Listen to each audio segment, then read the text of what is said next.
through, I'm out. That's kind of fire. Chad Cargill. Chad Cargill. That's how he's going to bag her. Yo, Chad is so happy right now. That's how he's going to bag her. She's like, now you gave him an idea. Chad going to be like, yo, the whole time he's in a relationship that she don't know about. He's like, I took your name. The fuck? You already know I got the Cargill crew, man. All right, we back. It's the mighty RSC. Survey time, fellas. Is MJF coming back at All Out or nah? I'm going to say nah. I'm going to say yeah. I'm going to go with yeah. Nah. All right, you heard it here first. Let's get it started. Peace to the gods, the Ringside Club hard. My name is A.O. Say you're the Ron the Don. Blame Boogie while you at it, blame Chad Law. K-Fabe is dead, break the fourth wall. Whatever style, whether it's lucha or strong style. Come through the beam, you fly, burn the bar down. Back to the pad, chop it up for the par. Ringside Club, intro to the squad as the show starts.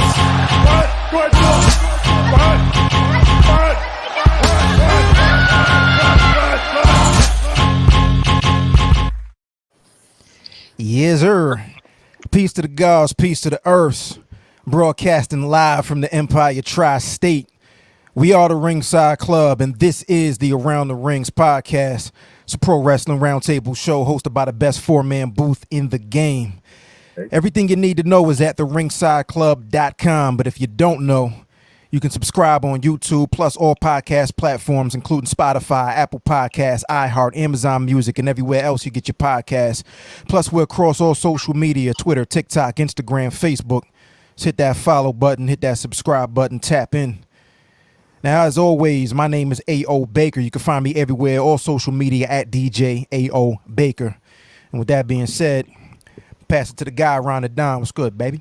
Yes, sir. I am Ron the Don, 5 foot of fresh, and giving you nothing less. You can find me at the @ right there, Ron Don PMF, on all streaming platforms. Everywhere you go, we'll kick it to the white chocolate brother below me. What's goody? What up? What up? Blame Boogie, everybody's favorite scapegoat. You can find me at Joanne Fabrics at the cashier, aisle 5, selling that fabric. You feel me? Kick it to my boy Chad over here on the left, I think. What's the word, huh? It's the kid Younger Diver himself, Chad Law. Pardon the @ handle. I happened to think I was in a Jade Cargill StreamYard and just put my display name there. We happened to switch over, and here we are. Around the Rings, Ringside Club. It is I, Chad Law. You see the @ name, right? You guys see it. CHADLAW. Just follow me right there. Just take a glance and just follow me up. That's it. It's going to be a real silly episode, guys. Absolutely. Right. No, facts. Absolutely. I wish y'all could have been there for the pre-production, folks. That was tremendous. Legendary status. Yeah, man. So this is, once again, the Around the Rings podcast. Before we go around the ring and hit our topics, just wanted to throw a couple of news items out there for those that may or may not know. Ron brought this one to the table just to let y'all know that Shawn Michaels is the new Vice President of Talent Development Creative. It's the longest title of all time, but it is what it is. How's Shawn Michaels? And then over in Japan, Stardom, which is New Japan's all-women partner, they just dropped the plates. I don't think it's the full design, but they just dropped the plates for their new world title. So there you go, the IWGP Women's Championship, or the World Speaking Championship. Speaking of Joanne Fabrics. Yo, right? But I mean, yo, it's early. We'll see what it looks like once it's all done and finished and all that. It's going to probably look like that, but you know. God forbid. God's plan. Let's go. Man, Jesus turned hell for real. You heard? Yo, that's right. That's right. All right, fellas. Let's get into what's been going on this past week in the world of pro wrestling. My topic for this week is actually more of a preview for what's going on this coming weekend. House of Glory Pro Wrestling, and I'll bring this up on the screen. House of Glory Pro Wrestling has their event called High Intensity. The card looks fire, but it's this Sunday, August 28th, 2022. It's on pay-per-view, Fight TV. So y'all can order it there, and if you're in the city, NYC, and you're available, you can check it out at Terminal 5. But I wanted to bring Terminal it 5 up. is a fire venue Yeah. for any live event. So Absolutely. that's Yes, going it to be is. crazy. It's going to be like Fight Absolutely. Club. Good Yeah, it's gonna be space. fire. Like Ron and I went and saw a couple of House of Glory. Ring of Honor events there. I got a chance to DJ there a couple of times, which was pretty fire. So, shouts to House of Glory. I'm just gonna run down the card really, really quick, but y'all could also check it out at hogwrestling.net. But we're just gonna preview this real quick, and then we'll just kind of go around the ring, see what everybody's match that everybody's looking forward to. But here's what the card looks like so far in no particular order. High intensity this weekend. Got Mighty Monte versus KC Navarro, who is the six-way champion. So he's defending. It looks like a one-on-one. Usually they have like 6 guys in the ring. But we'll see what happens there. Got Bandito versus Low Key, which should be fire. We have Eddie Kingston versus, and I'm gonna butcher this, Naomichi Marufuji. You said Carl Kanai? Eddie Kingston versus Absolutely. Carl Kanai? Absolutely. Well, Absolutely. respect. Outfit versus outfit. We still in the Respect. 90s. It's for all my 90s niggas. Got the Amazing Red, who is a co-founder of House of Glory What a versus legend. Malachi Black. Amazing Red gonna be low key is probably like top 5 most influential. Like for those No that bullshit. Anybody that goes to that event is not going to be disappointed, yo. That Yeah. shit's going to be crazy. know. Yeah, that shit is Absolutely. gonna be hard. Absolutely. We got the horse fight, Jacob Fatu versus Brody Lee. Now this says World Heavyweight Championship tournament final. So it looks like the winner of that's going to be the new HOG World Heavyweight Champion. But either I think way, we keep Jacob. doing it by mistake here, but Brody Lee, rest in peace. Oh damn, Brody King. Yeah, Brody it's all right. King. It Nasty happens. work. Yeah, God rest It in happens. peace. I think Rest in at peace to least Brody every Lee. episode we're gonna definitely announce someone for a card that's dead because it's just in our nature. But yes, rest in peace, Brody Lee. Jeez. Yo. Rest in peace, Brody Lee. Who's getting monetized? Rest, We Listen, definitely rest in lost peace, somebody. Brody Lee. Oh No my God. disrespect to his family. Shouts out to Absolutely. -1. But yo, Doink is definitely getting shouted out in the next episode. I guarantee. Nah, there's definitely gonna be a Gorilla Monsoon reference coming up. Oh, we love Gorilla Monsoon over here. Moving right along. Oh, right along. We got the Briscoes, who are the current House of Glory tag team champions. They got an open challenge, so anybody love to that's see it. around and available, they could answer that challenge. We have the Crown Jewel Championship, Charles Mason, who's the champ, against Joey Janela. We have Cash Flow Ken Broadway and Encore versus the HOGPD. I'm not even going to say that name. Detective James and Officer Sweet Cheeks. Lord. Jesus It's a Christ. I thought my three-way name tag. was Yeah, 3-way tag, and then Carlos Ramirez and Richie Roach.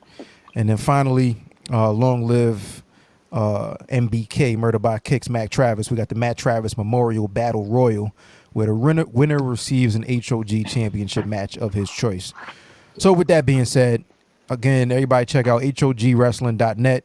High intensities this weekend. Around the ring, really quick. Let me know what y'all are looking forward to. You can't go wrong with really any match on this card, but I'm going to just say Jacob Fatu versus Brody King for the World Heavyweight Championship final. I'm going to just say I'm looking forward to that. Although, like, Low-Key versus Bandito is probably going to slap too. Ron, what you got? Yo, when you running down this card again, I was like, yo, I missed that Amazing Red versus Malachi Black. I'm going to rock with that because Amazing Red is actually amazing in the ring, and Malachi Black does the same. So I expect that to be a fantastic match. Absolutely. So, there you go. I respect it. I'm going to go with the Briscoes Open Challenge just because I love seeing the Briscoes take it to whoever they're facing in the ring. Pause. But I just feel like when they're out there, they're trying to draw blood, yo. And like, it's funny just to see who's going to keep up with that shit. Like, to be honest with you, they be catching people off guard, even though they advertise their brand of, spaghetti, whatever they're selling. People definitely get caught off guard when they get in the ring with them dudes. You see a couple heads get knocked off. Like that. Okay. I'm going with the Brody King match because that's for the heavyweight title. Yes, sir. And there's also going to be a number one contenders match before that goes on, I assume. So we're going to have the main event for House of Glory set for the next couple of events. And I'm here for Brody King holding the title. Like he I don't needs think people realize how strong he is either. Yo. Any of you guys see him live? I think Chad, you seen him, right? Yeah, I saw him live. All right, I bro. might have. I feel like I have. Yeah, I I feel saw like I have too. when I saw him at Dynamite, I just felt like he was like literally picking people up with like his pinky, Having his way. like nothing. I'm like, holy shit, this dude could definitely move. So If I'm House, interested to see all the matches. if House of Black doesn't get a win, or well, if they don't advance in this tournament for Rampage, I believe it's tonight, then I would go with Brody King winning the main event for House of Glory on Sunday. Was it Sunday or Saturday? So on Sunday. On Sunday. I think he's just going to win, so that way House of Black at least has a title or at least something. I mean, Malachi's already going to be on the card too, so Buddy Matthews is going to be far off. So at least if Brody King wins, we'll probably see House of Glory pop up on Dynamite. Who knows? Maybe the Forbidden Door will start to come that way. We'll see. I would like that. I just feel like we're all kind of used to Malachi and now that whole faction just kind of getting love outside of where they reside, I guess. So home team, they do all right. I think their stories are developing a little bit, but I do feel like their time to shine is on other companies' cards, unfortunately, because they're really like the main act. So it'll be interesting to watch what goes down. Hey, they still got a chance to make it for the buy-in. Hey, to be honest with you, I'm gonna be real, yo. Every pay-per-view, the buy-in gets better and better, in my opinion. So I might be there for the buy-in this time. Who knows? Let's see. See how I feel that day. All right. But yeah, just wanted to shine some light on House of Glory. Personal favorite of mine. Definitely spirit of New York City is right there for sure. Usually, what is it? A lot of potential. In Missouri is where they usually got their joint, right? Their shows. Is that in Missouri? Yeah. They call it the NYC Arena. I think it's Classic. NYC Arena in Jamaica, New York, man. Yeah, right over there by the train station. So The classic. anybody that hasn't seen the House of Glory show, you catch it on Fight. That's probably what I'm gonna do, whether it's live or on demand the next day. I'm gonna do the same Definitely thing. check that out. You know what I mean?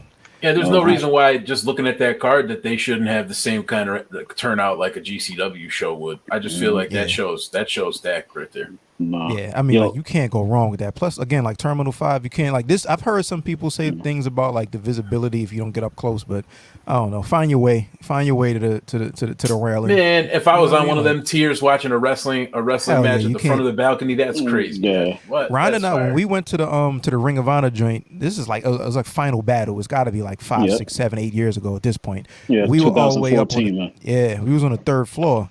That view was fire. That view was fire. Matter of fact, it was a final battle. Like the main event was like Adam Cole versus Jay Briscoe for the world title. Like it was an anything goes match. Treacherous match. Crazy match. It's a good one right there. Yeah, that was back before Adam Cole was finger gunning everything. Pause, if necessary. If necessary. Yep. Regardless, I mean, this whole card is fire. So I mean, you're definitely not going to be disappointed because every show me and Ayers we have went to, it's been dope, and it's been packed. It's been packed, so yeah, I won't absolutely. be mad. All right, so yeah, everybody check out High Intensity this weekend, House of Glory, HOGWrestling.net. I ain't getting paid for it, you heard me? It's just kind of dope. Moving right along, we're getting to the next topic. Pass it over to Ron. AEW interim champions or nah? Yes, sir. I was just thinking about this yesterday because you had Punk come back last week, and Moxley was your interim champion since he's gone, and now Thunder Rosa is injured, and now they're going to crown a new interim champion at All Out. Now, my thing is like the question I really want to pose to you guys is like, yo, do you like the idea of having an interim champion while somebody's injured? Because I don't recollect this being in any other promotion, especially like WWE, because in WWE, if somebody's injured, they got to drop the belt. For me, I would say I'm not really with the interim shit, because now you got to go through stuff like this with Punk and Moxley, where now you got to fight. Now they got to fight each other for the belt that Punk already has. So I'm not really with it like that. I mean, to me, I say just drop the belt for now, then try and come back and win it. That's just me though. So, hey, what you say about that? I am absolutely pro interim title. So like there's a couple of points here. The first point is like because of everybody's age, we're all pretty close. For the most part, we know WWE booking, WCW for that short time it was around, ECW, and then whatever else we kind of catch. So we're judging it based on pretty much those three promotions and maybe whatever else we've been tapped into, Ring of Honor, Impact. But this is more like especially considering that Tony Khan's idea when he first started, at least what he was saying, was trying to give like this AEW like a real sport feel. That's what you're supposed to give with the standings and the win-loss records and whatnot. And interim championships are prevalent in mixed martial arts. So if somebody gets injured, they're not necessarily stripped of the title. They are still champion. You create an interim championship. The two next contenders up, they fight for it. And the reason why, so that's one part. The real reason why I'm pro is because it automatically builds a box office big fight feel match whenever the injured champion comes back, right? So you immediately have a big match. When Punk was injured, he was out for a couple of months. Mox is the interim champion. You were immediately thinking about Mox holding that title until Punk comes back and what that match is going to look like. And we saw what just happened this past Wednesday. Yeah, we'll talk about it, and then we'll talk about All Out and all that. But I'm pro because you have by default like a big fight feel type of match for that championship as soon as the injured guy comes back. So I like it. Okay, I dig it. Book, what you think? I think I'm kind of mixed feelings on it. I don't really feel pro or con. I mean, I guess I feel I weigh more heavily on the con, like against it, just because, I'm gonna be real with you. All my memories of watching wrestling, even if there were interim champions, having more than one belt that looks the exact same just makes it feel like it's not worth anything.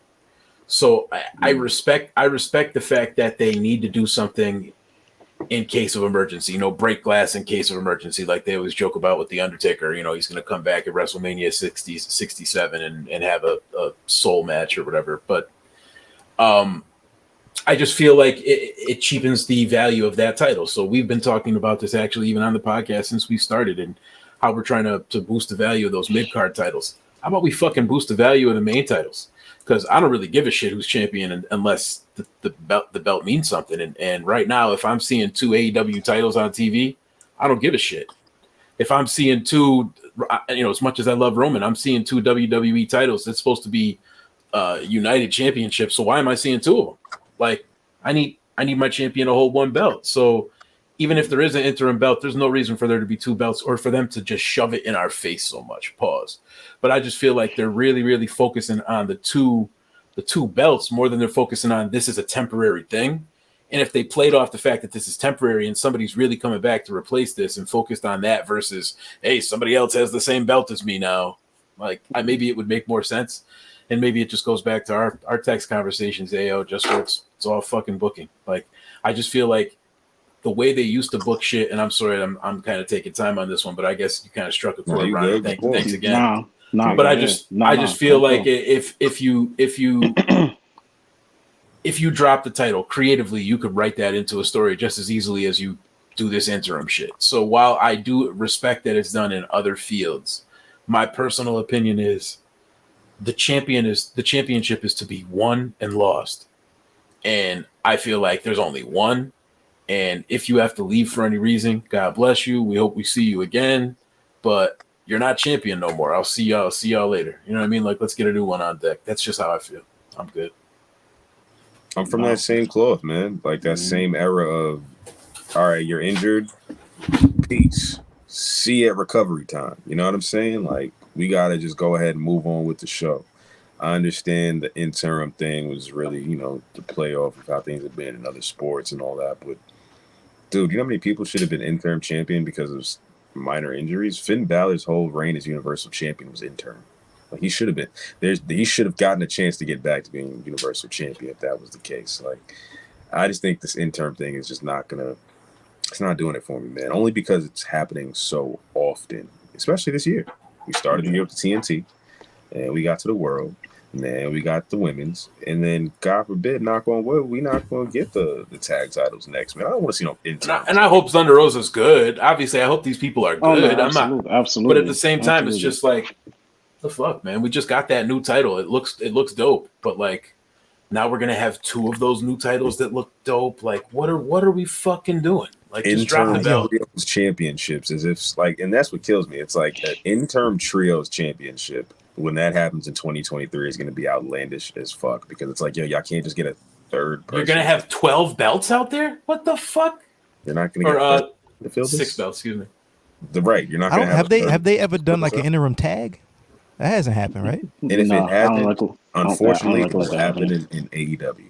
All right, I love this topic, right? Let me ask. I'm gonna build on this topic. I'm gonna throw 2 questions around that's related to this. Number 1, big picture question: do we do a disservice to other federations by judging everything through the WWE filter if we do that? And then number 2, based on this argument of interim titles and that it shouldn't be a thing and 2 titles shouldn't be a thing, what do we think about the back in the day, the classic ladder match, the Razor Ramon versus Shawn Michaels, when they were 2 titles? Like, that was fire. In my opinion, like, that was it. I don't know if it was because of injury, whatever it was, whatever the reason was, Shawn Michaels basically had to vacate the title. Well, in real life, I think he failed a drug test. So storyline, whatever they had to do to write him off TV, he was written off TV. But he came back and claimed that he was the rightful owner of the Intercontinental Champion. He wasn't considered interim, so I don't want to say it's the exact same thing. But just the fact that you have somebody who can claim to be a champion versus somebody who's actively the champion, I think leads to a big fight feel. You know, so 2-part question: like, does that old school ladder match icy, does that fit into the same kind of category? Does that cheapen it if we look back on it, on that match through the same lens? But then bigger picture, are we judging other federations through the lens of WWE, and does that not allow them to kind of be their own thing and actually be a true alternative? What y'all think? Ooh. Shit. For the first part, well, I think with the WWE is like the, in a lot of people's eyes, is the top tier company. Fair. It's like run that question back again, because it was like. Yeah, I think even more so than the ladder match and the IC question, it's like, are we judging? Is it fair? Is it fair to judge other federations through the lens of what WWE, like what's normal in WWE? Okay. Or should we allow them to kind of do their own thing? Like, because WWE doesn't do interim championships, does that mean that AEW shouldn't, or that it's bad, or nah? Okay, got you. No, I don't think so, because if you look at every company kind of has their own identity, they have their own style, so everything doesn't have to be judged through nothing has to be judged through WWE, but WWE does kind of like set the trend with everything in a way, because they are top tier, but every company has their own identity. I think they should they should be free to do what they want to do, do their own thing and stand out from each other. Like, you look at ROH has this kind of stiff kind of fighting style. Same thing for New Japan. So I don't think they should be judged through that. And as far as the ladder match, I think the thing with that, well, obviously I didn't see that live, obviously, and I gotta go and rewatch that match. But I think with that, it was just good booking and good storytelling. And that's why you didn't really think of like, it being 2 titles. You just told the story good enough for it to for these 2 guys to be fighting over 2 belts. Because how often did you see that in WWE back in the day? It was like a something that happened like maybe once, because I don't recollect that happening after that. As far as AEW, we've done seen this what 4 or 5 times already, so kind of cheapens it in a way. But with WWE, once the person is injured, they drop the belt and somebody else gets the belt. That's it. End of story. So I just feel like we all know like when like grits are good or grits are bad word. So like to me, I feel like WWE, as far as a standard, are good grits. You know what I mean? So when you only know what you know, right? So if I go into a restaurant and I have some shitty ass grits, I'm probably not going back there again. Now, the real question is this that big of a deal that this is grits? Like, is this really something that we're, all right, if these shits suck, we ain't really going to fuck with this shit. Or are we okay with this? We'll come back to this restaurant because they were all right. And then I look at your question where you're saying, do we give people like license to pretty much to do what they want, and instead of them going with the status quo and just doing what they believe they should and branch out and do other things, of course, but would you let them do that to your grits? So that's just kind of my question. It's a weird way to think about it, but when you relate it to that, it's all a matter of taste. So in regard to the Razor and Shawn match, I just share the same sentiments as everybody else. It's a classic. It's one of the first times it's been done. It's almost like, the first time you heard a reggaeton beat and then now every other reggaeton beat's the same beat. You know what I mean? It's like one of those situations where they were the first reggaeton beat and then everything else was just a facsimile from that. So not to say you can't do it, every time they go to Bridgeport, they throw a belt in the water. It is what it is. Right, you don't have to do right. it, but they do it. You know what I mean? So I think it's just one of those things. Yeah, man. Like I don't know. Like before I throw it to Chad, like I kind of I don't know. I made my argument as far as like I think it's dope. You know what I'm saying? Just Yeah. solely because like just the fact that as soon as that dude whoever was injured comes back, you got a built-in main event, and that itself could be a dope story. But Sure. What do you think, Chad? I am of the cloth that the belt needs to officially stay with just one person. I know he said this, but I'm with that old school WWE method, man. Like I know AEW is the alternative, but just don't change certain things, man. That's it for me. Like That's fair. I like it old school, man. I know you got to adapt with the times, but like Boogie I'd said, love to stay, and I know that we're gonna go off on a belts. tangent here. Chad just made me fucking really. I'm about to have to take Tylenol or some kind of anxiety medicine. But could we have disqualifications? Like, could we get a disqualification? Like, You know, I the need at least one DQ. I've just never seen a DQ. Where the fuck are the DQs at? Like, the In ref the work WWE. the ref work in AEW is nasty. You're Yeah, gonna get a it's DQ in the WWE for 7 sure. times a night, but in For AEW sure. it is a rarity, and I think they doesn't pride happen. themselves on that Easter egg. Yeah. It's fair. It's very interesting, and the cool thing about it is like this is 1000%. I mean, this entire podcast industry is art, right? So this is opinion based. So Right. just seeing Yeah. different things from different points of view is very interesting. But yeah, that's a topic that that could be a whole podcast right there. To be Hell completely yeah. honest, you know what I'm saying? yeah, And it's crazy because you could really see it either way. It's just you feel how Absolutely. Yeah, it's preference. That's all. All right, man. Halftime. We going to throw it over to Bug. And we talking about sir. Edge a little bit here, so let's you feel. chop Yeah, it up. man. And I'm gonna put a little bit more respect on Edge's name than I ever have because the version of Edge that I remember is, the Brood Edge, the Edge and Christian that everybody kind of fell in love with, and tables, ladders, and chairs Edge and Christian, and the Dudley era and all that. And so I kind of tapped out during the Ruthless Aggression era and all that Cena Edge stuff because that's when I really started focusing on music and branching off into a couple different things in my life. And whenever I do anything, I kind of just like being married. I'm just like I'm just in it. You know what I mean? It just is what it is. So That's all. so there you go. yeah, you know what I'm saying? You know what I mean? I got her name here. You know what I mean? It's hard to know who she is and is or isn't. Chad's waiting. Chad Cargill. Booker T hand, Cargill. that Booker T Yeah. hand. You feel me? Chad Cargill. Yeah, But I ain't getting no shit. 5 time.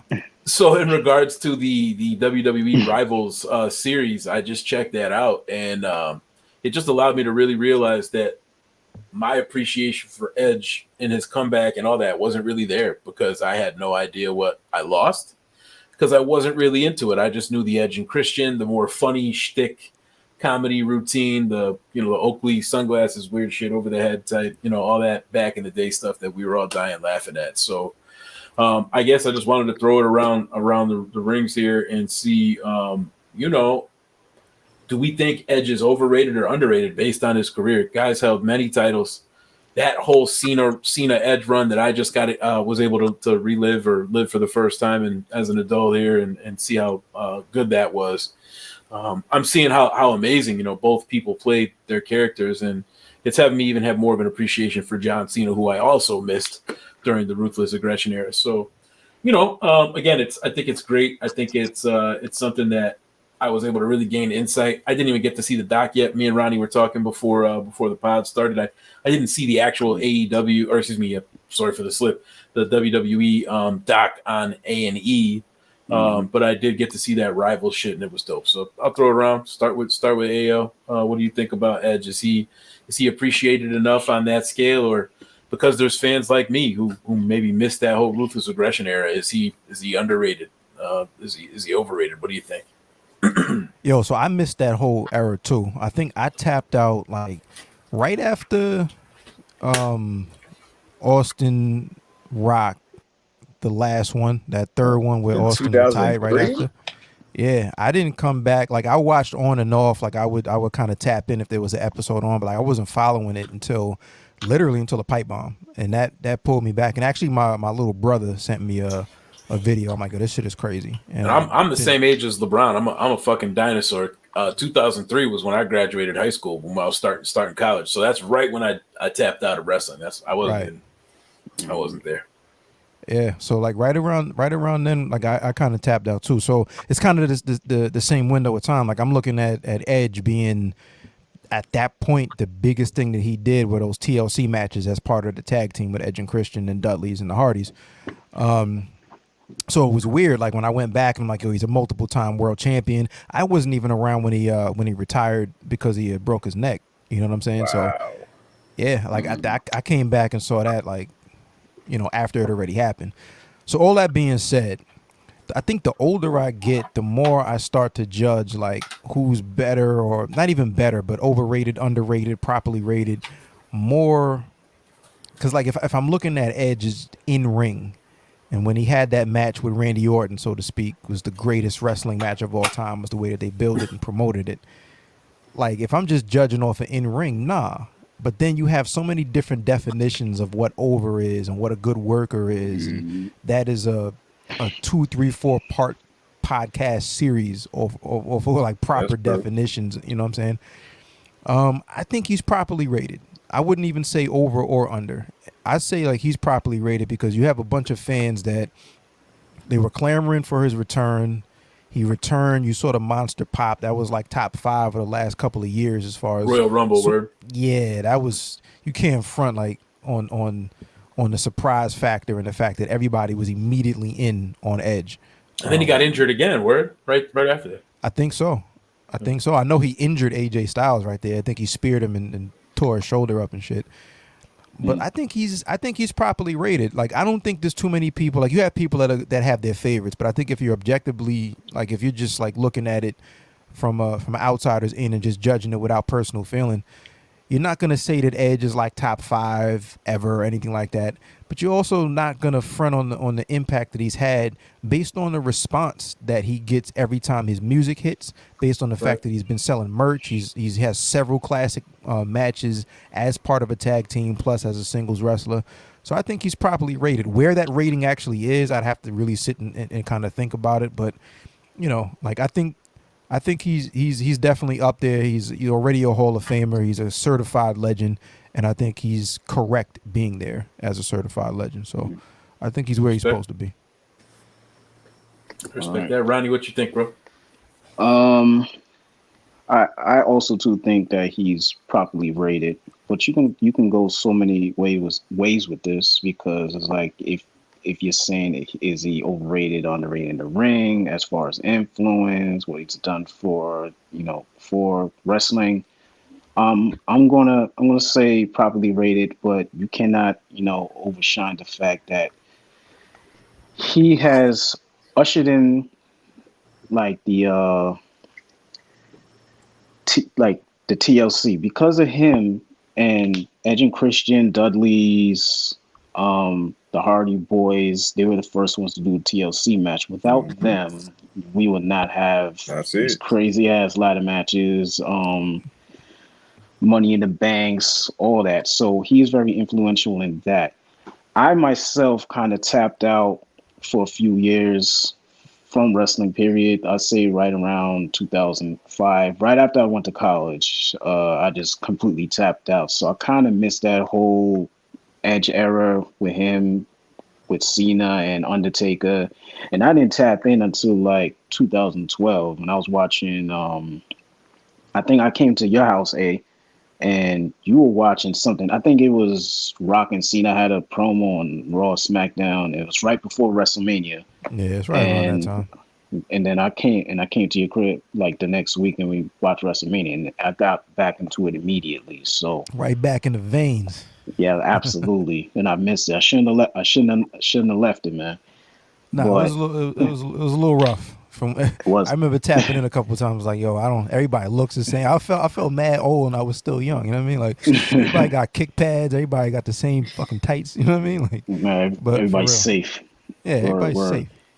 Um, but I kind of missed that whole like Edge era, I guess you want to say, the rated R superstar, all that. So, but I mean, I've watched some of these documentaries and stuff, and just rewatched what he did, and it seems like he played his part pretty well as being like one of the best heels, in WWE history. So I look at that and I was like, that's quite an accomplishment because not a lot of people can say that. You know what I'm saying? So he was Yeah, influential in that way as well.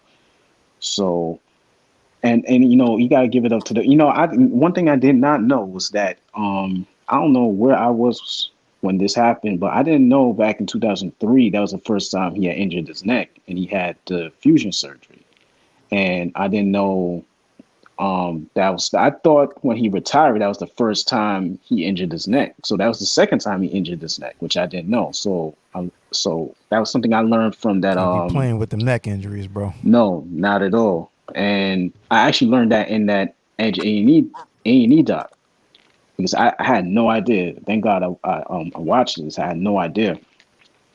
But you got to give it up to Edge because for him to have two surgeries for his neck and then to come back in 2020 and Big he's deal. and he, It's and a he's very still big deal. and it seems like he's better than he was before. So I gotta applaud that man for that. So Is he trying to say he's better than Kurt Angle though? Like, oh, nah, I Wait, I think wait. mean, the man Kurt won an Olympic gold medal with a broken Who's neck. better Look, than with a Kurt man. Angle? Perk Angle ain't no joke. broken freaking neck. Y'all wasn't Yo, around for Perk Angle era. listen, Nah, listen. Before That shit was before well. before it I gets heard. thrown to Mr. Hardcastle, pause, double that. I'm gonna say like, yo, on my personal My name, scale, yo. yeah, no doubt. On my personal scale, I'm not saying. First of all, greatest and best are two different things. for sure. For me, Mm-hmm. Facts. Kurt Angle is the best of all time because there is no category in which he lacked.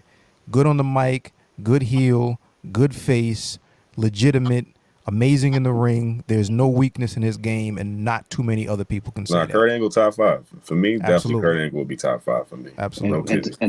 and definitely watch his A&E doc too. That was dope too.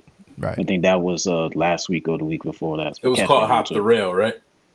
Yo, Yo, hop the rail is nasty, bro. I'm out of Yeah, here. Nasty yeah, work, yeah, man. yeah. No comment.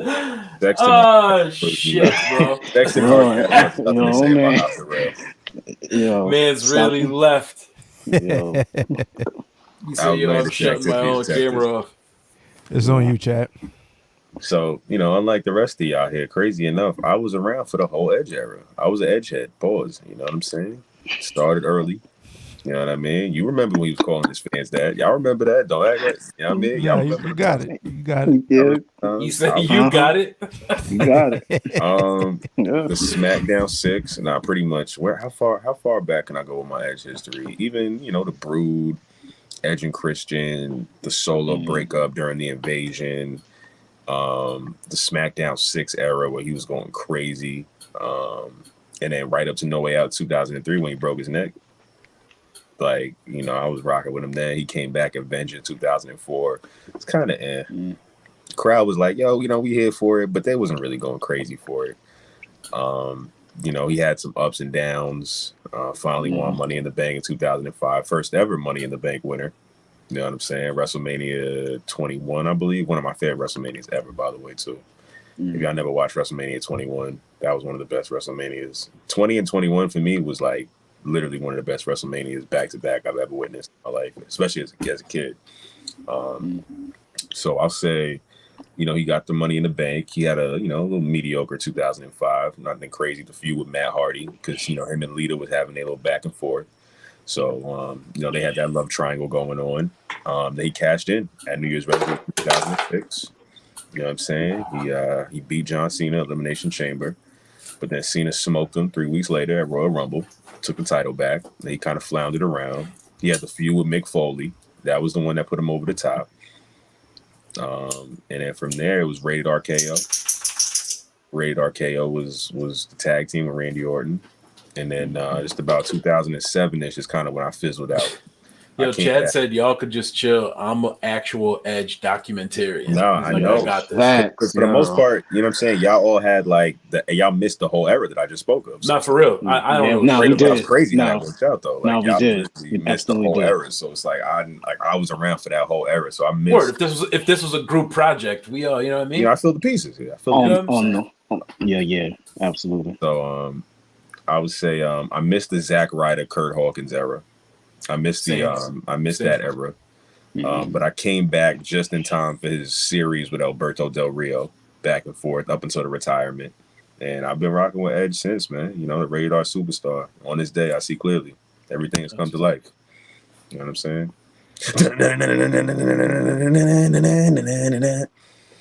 Craziest theme song. Doesn't theme song not get you riled up? Come on, man. Nah, that's what I'm saying. Like, do you not want to he got a top. He has one of those top. Yo, you can't like the crowd reaction. You bro. You can't think front. you know me? And that can't front. That Metalangus from Alter Bridge starts. Come on, man. Shouts to Jim Johnston. The room's going crazy. Yeah, Dave Thomas from Wendy's. Yeah, him too. Bill Russell too. Shout out to Bill Russell. I mean, Wendy's is fire, by the way. I had a subpar Wendy's sandwich the other day, but Cheshire Cat and all that shit. Nah, you got to try the fish sandwich from Checkers, son. That shit slamming. No kidding. Checkers fish sandwich. I'm down. Chad said you got to try the lasagna in jail. You heard? Yeah, man. You got to go to Trader Joe's and get the sorbet. You feel me? Yo, y'all got to try that. Yo, y'all got some. Try the lasagna in jail. Yeah, it got some eclectic taste. All right. Word. Yo, jail County lasagna cheese. is tremendous. Shit, jail's lasagna sounds crazy. Word to We everything. back on it with this Edge topic. Edge is He said, and I took it personal. Yeah. Edge is definitely a legend in his right. If he is in fact going to retire a year from now, like he said in Toronto, it's cool, man. He could have that, you know what I'm saying, right off into the sunset, dog. You done did the damn thing. You could I go respect it. multi-time. He did what he did, man. You know what I'm saying? I would never say Edge is underrated, man. I wouldn't even say Edge is overrated. I would say Edge is just one of the greats. That's it. You know what I'm saying? You know his face, you know his name, you know his music. Like, come on, bro. Edge could go to AEW tomorrow and like everybody would be like, oh, Edge is here. Like it would all that. Yo, he's washed. We go right out the window. Nobody would even talk about that shit no more. They'd be like, nah, Edge and Kenny Omega. Oh no. Yeah, it'd be ridiculous. So that's how valuable Edge's stock power still is. Like, I'm waiting for the day. Once that actual wall comes down in the Forbidden Door, there's gonna be so much fun shit. We're gonna do an entire episode fantasy booking WWE and AEW. I think that'll be fun to do one day. We got Christian and Kenny Omega, which was so random, and we never saw that coming. So, and it was actually really good. So, like, you never know, man. You really never know what's gonna happen in this wrestling world that we in. Yeah, and Edge just had a fire match just this past Monday with Damian Priest in Toronto. You know what I'm saying? Like, killed it. Canadian Destroyer from the Canadian in Canada. You know what I mean? Triple entendre. Don't even ask me how. This is, Raw was straight, son. I fuck with what Raw was doing. Raw was actually solid this week, man. Right now, I think Raw. I mean, so far this week, I think Raw killed it. You know what I'm saying? Raw killed it this week. Yeah, Raw killed it this week. You know, and WWE. I saw something earlier today. Not to go too far off topic, but Survivor Series is coming up in November, and I saw something that like the tickets for that event are moving faster than anything WWE has had like in the last year, 2 years or whatever, because they're hot and people know like this is they're doing. You know what I'm saying? Like they're definitely it's in Boston right now. We should be going to that show. It's in Boston. We should think TD Garden. We should slide out to that show. Chad, I don't know if you overlooked it. Did you see they're doing Dynamite at Mohegan Sun Casino? That's gonna be fire. Wait, where's that? Right in Connecticut. It's like right down the street from here. It's not really. It's like an hour away from me. It's October 28th. That shit is gonna be crazy. Every seat is a good seat, but they go on sale tomorrow. No plug. I ain't getting paid for this, Tony Khan. You know what I'm saying? Give us some seats, bro. We're cool. Right, do this. But bro, they go on sale tomorrow. If you get a ticket when they drop, you can end up getting like I got front row seats for $60. It's the resale, and when it gets closer to the event that they start. That sounds like a good one. Pro tip: buy them early. That's gonna be one of the go home shows for Full Gear, so that's a good one. I could rock with that. Well, round topic with AEW time, huh? Yep. Just think about that. I mean, we have a fourth topic. Chat. What's your topic, bro? What the hell are we talking about next? Come on, guys. Act like we don't always talk about AEW here. Come on. That's right. Podcast, clearly. That's right. Talking about AEW, guys. Listen, you know how it go. We got 3 singles, 3 men on base. We got Chad up the bat, Grand Slam, bring it home. It's looking like All Out. Mox is the champion. Who's gonna face Mox or All Out? Chad. In a real whodunit, Mox is the champion. Whodunit.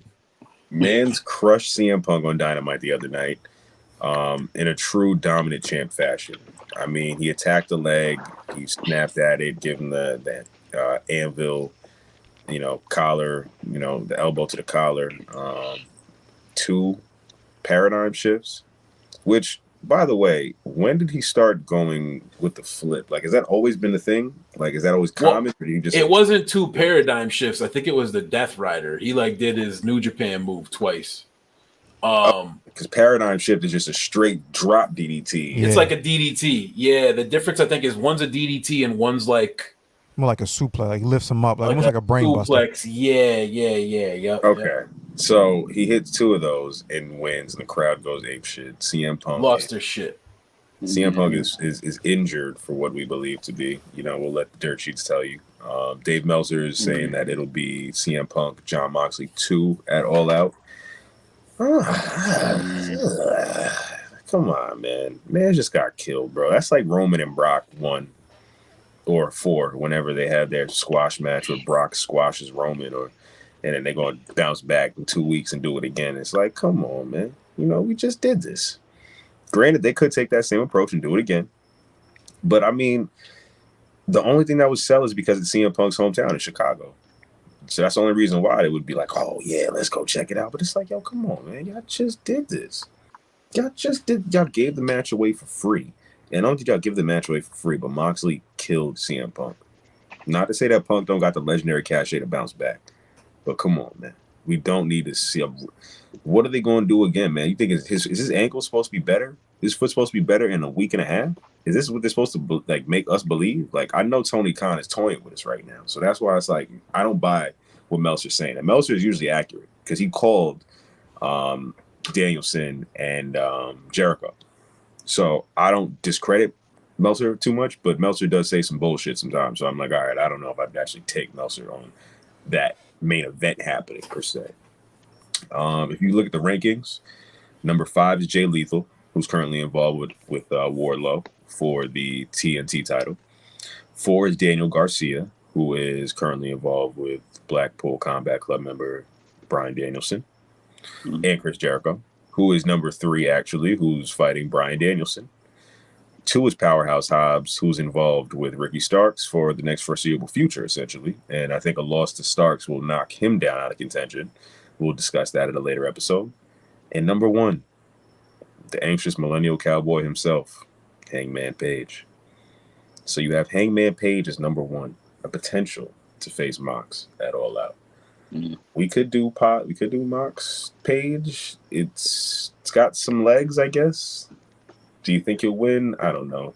Let's go around the ranks, fellas. Do you think CM Punk is taking on September 4th in Chicago at All Out? I think CM Punk is taking on Hangman. I mean, Page. oh man, Jon Moxley. Well, CM Punk ain't taking, but no, yeah, look, I think CM Punk is taking on Hangman Page and Jon Moxley in a triple threat for the world title. Okay. I don't know how they get there, but I think like the story is kind of built in for Page to get his rematch. You know what I'm saying? Like to get his proper rematch for the title. I don't know how they shoehorn Punk into this, but like without really trying to analyze what I think the storyline is going to be, I don't think you have All Out in Chicago without Punk wrestling. And I don't see him being in a match with anybody else. So I think they run it back. I think that the injury was probably storyline the entire time. I don't think he was ever injured. Maybe I'm wrong. I'm not an insider. But I don't think he was ever injured. I don't think he ever broke his foot. I think there was always some kind of weird twist and turn that Tony was trying to book. And maybe that gave Punk some time to go film heels or whatever. I don't know. But I think in some way, shape, or form. Was a bluff. I think so. I could be completely wrong, but either way, I mean, that's not the important part of the story. What's important here is Punk just got squashed, but somehow some kind of action on this Wednesday's Dynamite that's coming up is going to prompt Tony to make the match and insert Punk into another match, into a rematch, whether it be like a heel. I thought he was going to turn heel and retain this past Wednesday. I thought it was going to be like a low blow or somebody interferes or whatever, and he'd still get the hero's welcome in Chicago, but character work would, have him as the heel and have Mox as the babyface. So I'm not sure how they get there, but for some reason, I'm going triple threat. They don't do triple threats often. They definitely don't do triple threats for the world title ever. But the story is written there. The last one was on pay-per-view. Yeah. Plus, Hangman hasn't responded to Punk calling him out yet. I thought we might have got at least like a backstage segment or interview with Tony Schiavone or something this past Wednesday, and he didn't, right? So that wasn't ever supposed to happen. Punk went off script, so to speak. So I don't know. I don't know exactly how they get there, but there's going to be a lot of twists and turns. I think as chaotic as this Wednesday was, I think this Wednesday coming up is going to be even more chaotic because we got a bunch of matches announced, but we have no world title match yet. So it's going to be batshit crazy. Now, I'm going to just say triple threat for the world title. We haven't seen Rampage results yet. So you are saying all this just assuming that House of Black beats Dark World Order. I mean, not only am I assuming that, but I was clearly wrong because Death Triangle lost, right? Mm-hmm. The Death Triangle, yeah, they lost. So they lost. So my bracket is already trash. But yeah, I haven't seen any Rampage spoilers or anything like that. So nobody thinks that it'll be Dark Order Elite at All Out. It's to completely take away from this Hangman Page. Like if that is the direction, like that is like, oh, they really are throwing us for a loop. Who's going to be in this Moxley match? Because that is a possibility. We'll see what the results on Rampage tonight. I mean, I can't call it, but I mean, so like Dark Order is the 3 Dark Order members with Hangman in their corner. Who's left in Dark Order, anyways? Aren't most of them in Impact by now? I think it's 4 guys. You got Evil Uno. You have 10 and 2 other people. Alan Angels is gone. Stu Grayson is Johnny Hungy. Johnny Hungy is Johnny there. Hungy. But they got so but Hangman is like in their corner, not necessarily wrestling with them. So he's Paul Bearer. Yo, man, Hangman Paul. You feel me? Guys nuts. Oh man, You got it, Ron. I'm saying triple threat. oh man. As you guys are talking, I'm still thinking about that match on yesterday because I looked down. These guys came out. I looked down at my phone. I looked up. The match was over. Yeah, it's crazy how that happens, right? And I'm like, yo, this shit just went by in a blink of an eye. And If you would have moved your leg too fast, you'd have missed it. yo, that's a fact, man. So it's like it is. I don't want to go too much of a tangent, but it's just like just how they. Man, listen. Let me just say this first. As far as All Out, maybe I'm probably going to call it Hangman Page because he still wants that rematch. Two other names I was thinking about. They're not ranked, but I don't know why. I'm thinking Adam Cole because dude's been out for a minute. Man might come through and surprise everybody. Or this is the time where MGF comes back. And fantasy booking, he's going to screw over Moxley, give him a low blow or some shit and win the title. I'm just maybe Wow. not. I'm just thinking. That's bold. You know what I'm saying? That's really bold, I know. Because the man's been away for a minute and you're on mute. It's like, didn't hear what you said.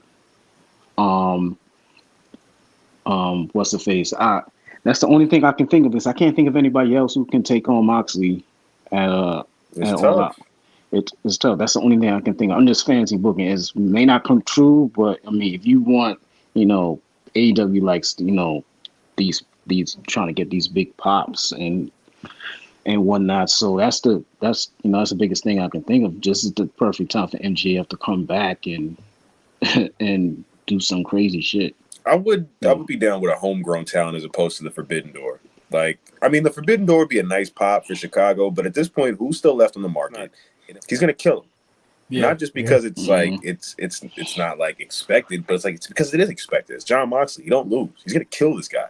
Whoever it is that's through the Forbidden Door, he's gonna smoke their boots. So it's like, yeah, man. Yeah. Look, who you got? I don't know. This everything's just been making me mad that everybody's been saying, and it's none of your faults. It's just making me think about what the actual options are. It just all makes me mad because when I think about what Ronnie just said, which could make sense, it's like, yo, the real fucking heat there is between Punk and fucking MJF. So why wouldn't Punk be the champion and MJF? Like, what the fuck does that have to do with So it's like, as much as I want to think that that's it, and as much as I want to think Hangman Page, there's really nothing that's pointing to anything.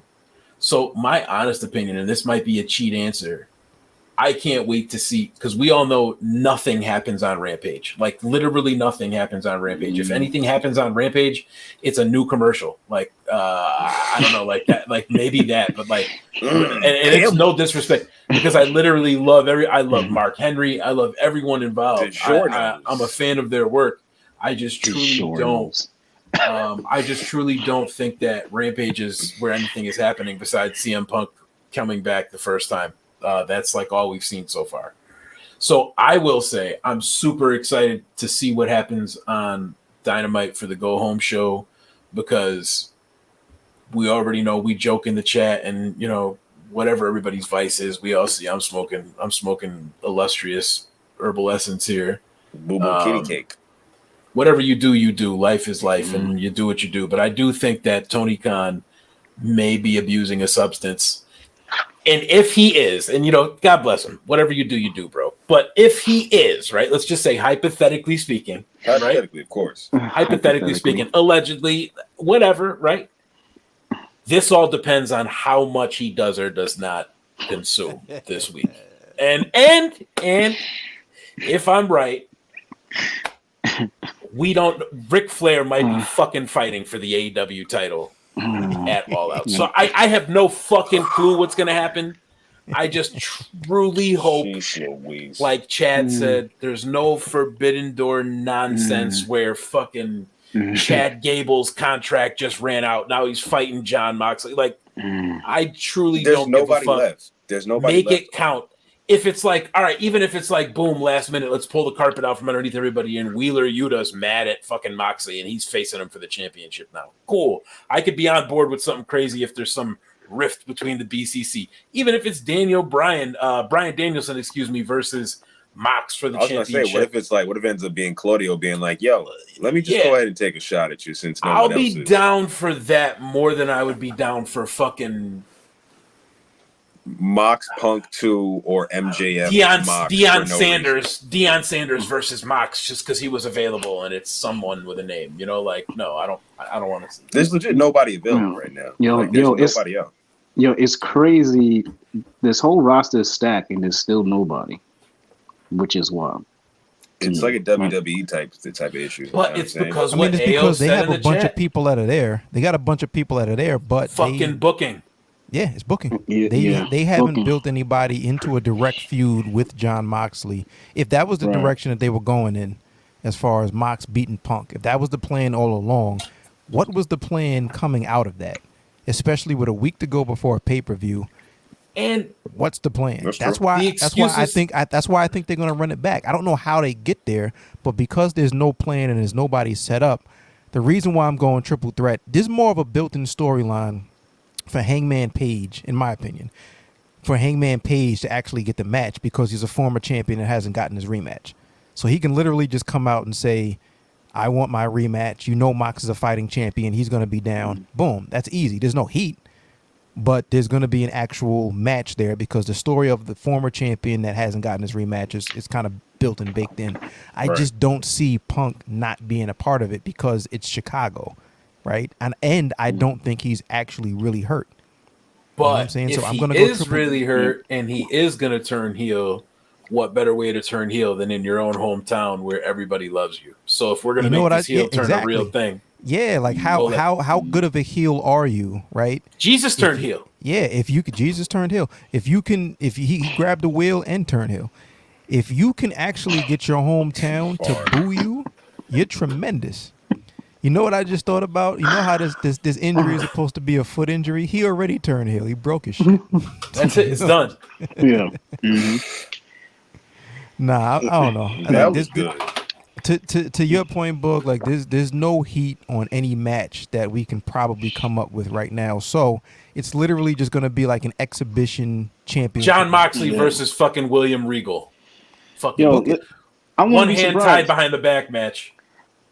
Yeah, listen, the reason I made the picks that I made is because judging based off Dynamite in general and then this Dynamite that just passed, I'm like, yo, this shit was all over the place. So it's like anything can happen. So that's why I said, like, yo, MJF can just run in or Adam Cole, which is very unlikely, but that's the only person I can think of because the shit. Who else? Like, have we missed anybody? Who else has ever been in the title picture that is either in AEW now or has been and we just haven't seen them in a while?